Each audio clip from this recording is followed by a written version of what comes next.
Hello! Hello! Happy bank holiday! It is too. It is It Easter is. Monday. We had to think about that though. We did. We had to think about ahead. what day it is. And we're all enjoying, well hopefully most of us are enjoying a lovely day off. Welcome to Take 5. My name's Julie.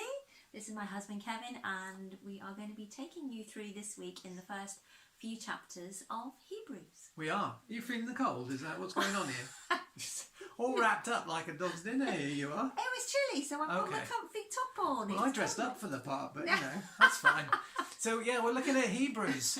A great book. I love the book of Hebrews, and in order to get it through Take 5, we're going to do it in a couple of weeks. So yes, Monday, Tuesday, Wednesday, there's a couple of chapters to read each day, but make some time for it because it's a great read, great book, and God can really speak to us through it. And the book of Hebrews, as we'll see over the next 2 weeks, has two great themes running through it. The first theme is that of how important Jesus is, his supremacy. He's the top dog is what Hebrews says, certainly in the first part. And then it goes on to talk about our perseverance and just keeping on running that race and holding on to faith and persevering. So those are the two great themes. But today, like Julie says, we've got chapters 1 and 2. And you've picked out a couple of things, haven't you? Well, it's just interesting. I'm sort of following on from your first point about Jesus being top dog. Because right at the very beginning of this in Hebrews 1, it says, long ago at many times and in many ways, God spoke to our fathers by the prophets. But in these last days, he has spoken to us by his Son. So even in that first verse, we can see that there's been a bit of a shift from God speaking to his people through the prophets, and now he wants to talk to us through Jesus. But in chapter 2, right at the beginning of chapter 2, there are a few warnings in there. There's interesting things, you know, so that we do not drift away.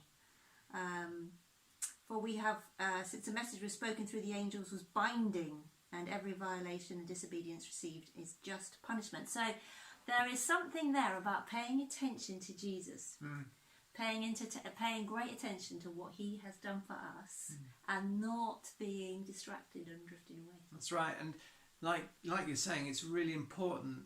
I mean, this was written to the Israelites of the time, the Hebrews, so it's a general letter to them all. But it's got so much for us as well, because Jesus is the centre of our faith.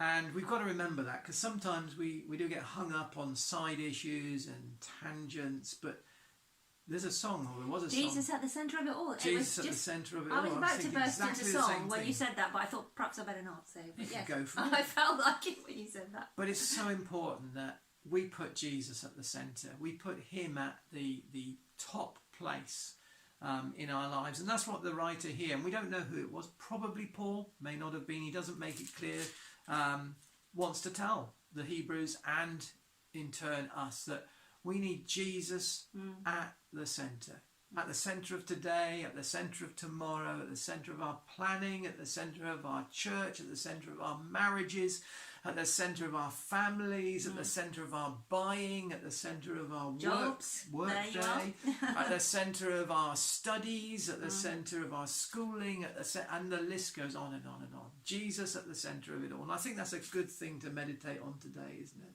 Yeah, definitely. Let's put Jesus in that top place this morning, and hopefully you'll read these 2 chapters if you've not read them already, but spend a little bit of time meditating on those words that Jesus read. Especially those first few verses, all about Jesus. In these last days he's spoken to us by his Son. He appointed him heir of all things. Through him he made the universe. The Son, that's Jesus, is the radiance of God's glory. He's the exact representation of his being. So many different things the writer wants to ram home about how important Jesus is. Ram home is about right. It is. He really lays it on thick. So spend some time there maybe, just reflecting on how great Jesus is, and have a wonderful day. We'll see you tomorrow for chapters 3 and 4. Yep, we will. See you tomorrow. Bye for now.